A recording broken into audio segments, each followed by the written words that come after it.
Aloha, and welcome to ʻIkena News. I'm Kiana. And I'm Kala'i. Our first story is about a wonderful hula dancer who is in the 6th grade. Enjoy the story about Maile K. I'm Maile K reporting from Kamehameha Schools Maui for ʻIkena News, and I'm here with Maile K talking to her about her Keiki Hula experience. So Maile, I heard you just won Keiki Hula. How do you feel about that? Feel really good, and it's an amazing feeling. That sounds really amazing. What hala do you dance for and who teaches it? I dance for Halonale Komakauka, and my Kumu Hula is Pugrek. What did you do to prepare for the competition?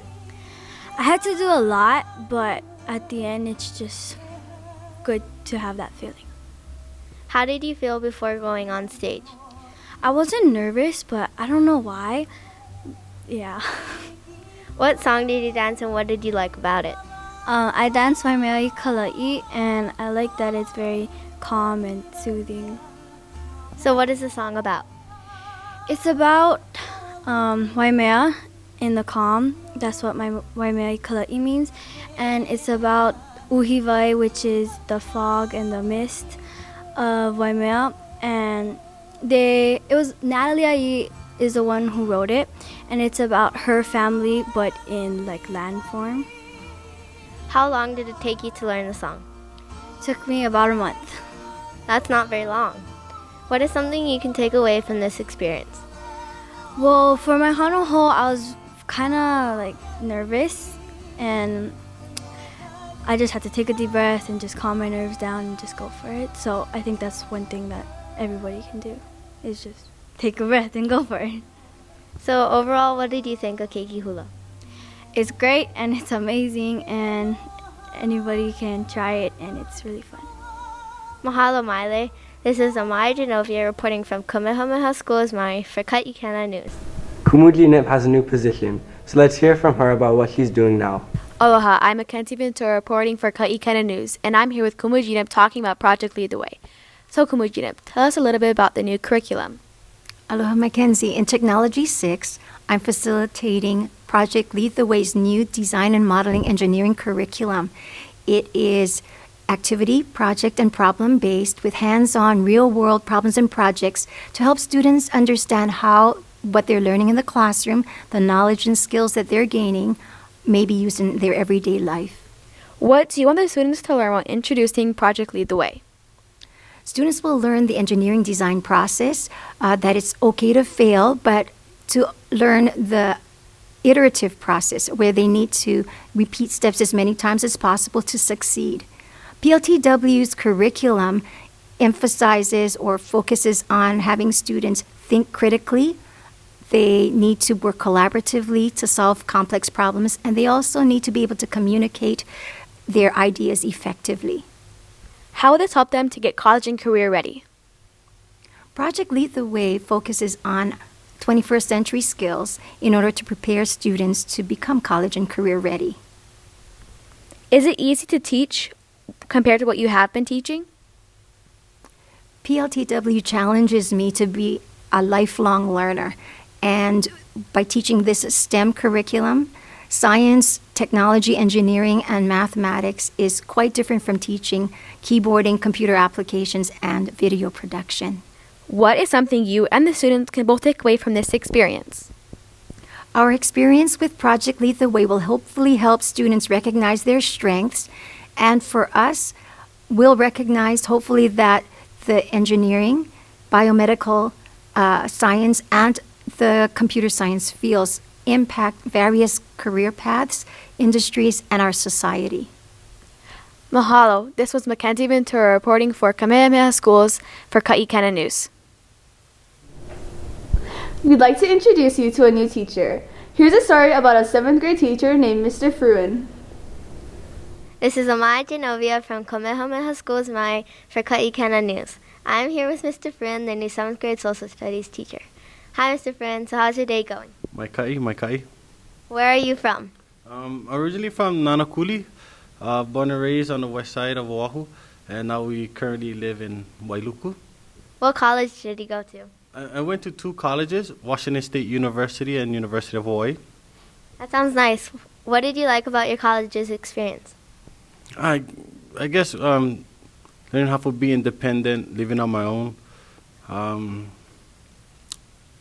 partying, having fun with my friends, and pretty much the college atmosphere, playing football, and just the schooling experience. And it's pretty good having my college degree.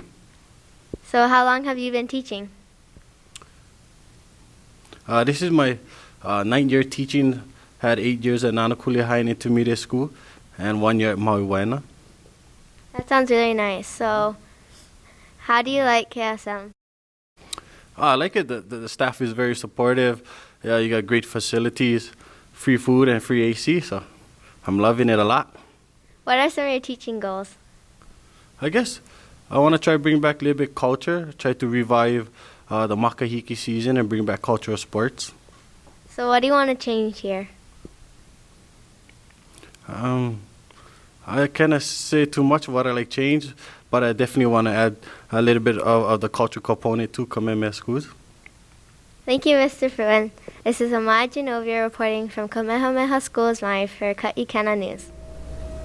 Kumu Fruean has chosen a word of the month for us to know. Let's find out what it is.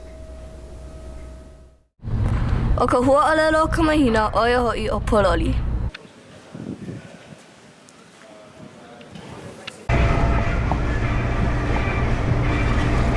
A ole, pōloli wau.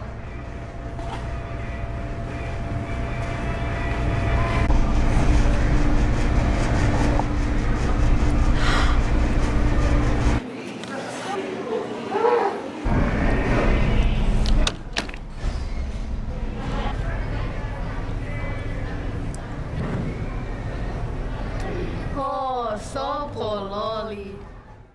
Sometimes people worry about safety on Halloween. The next story will give you some tips on how to be safe while trick-or-treating. My name is Kumu Fruean, and today I'll be talking to you about the top 5 Halloween safety tips.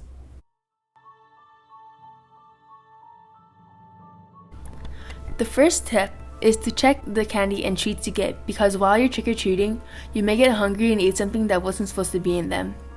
Make sure you check your treats to be certain that it is not tampered with. You should also double check with your parents to make sure you didn't miss anything. The next tip is to observe the environment of the house that you walk to. Make sure that the lights are on and other trick-or-treaters are around, that the house doesn't look spooky and haunted unless you know it's just for decor. If there are any people that look mysterious or up to no good, you should probably get away. The third tip is to have a communication device, such as a phone or a walkie-talkie, so you can quickly contact someone in case of an emergency. If you run ahead of the group and you can't find them, then having a phone or walkie-talkie will help them locate you.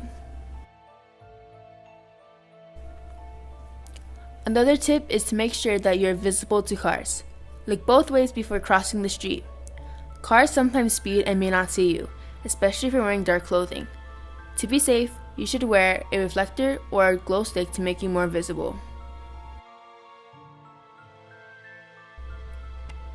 The last tip is to trick or treat in a group and stay with them. Never go out alone. That is why you should stay in a group while trick or treating. That was all of the top 5 Halloween safety tips, and as long as you use them, you should have a happy and safe Halloween. This is Kumu Fruean from Ikena News. Happy Halloween! And here is an ōlelo no ʻeau from Kumu Pinky. Piha I ka loko maikaʻi. This year's spiritual theme calls us to be filled with grace. So what is grace? Grace is the unmerited or undeserved favor of God. Think about this. If the wages of sin is death, and the nature of humankind is to sin, God should have destroyed humankind. But that's not what happened. Instead, He forgave humanity's sin. In middle school, you will experience sin. Others will offend you, even your closest friends. So how do you react? What does God command us to do? In Matthew 10:8, Jesus said, "Freely you have received, freely give." The example set forth is to forgive, to extend undeserved favor. Just as God forgave humanity's sin when we deserve death, so should we forgive and love those who offend us. Think of someone you've had a difficult time forgiving. How will you respond with grace? Remember, piha loko maikaʻi. Be filled with grace.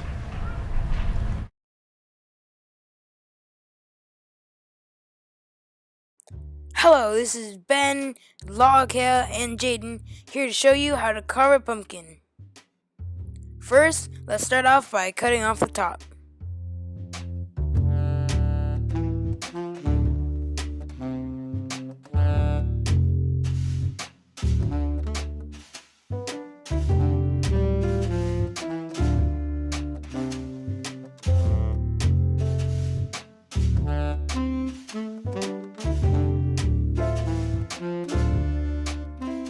When you're done, you can try to pull it out and voila! There you go.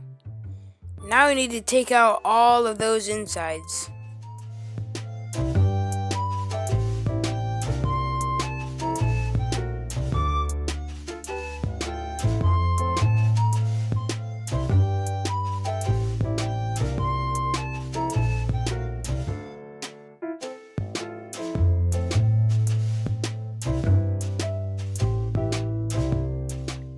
Once that's all done, you can start to draw a face on it.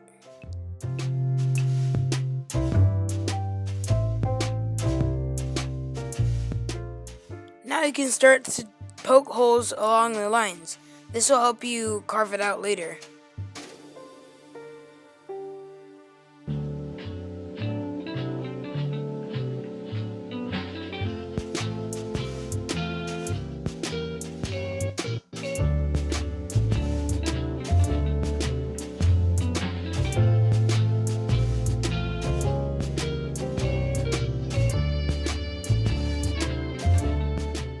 Now you can cut along the lines. Be careful not to poke yourself.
All you have to do is clean it out, and you're done. This is Jaden, Ben, and Maile K reporting for ʻIkena News. Remember to stay safe. Thank you for tuning in to ʻIkena News. We'll see you next time.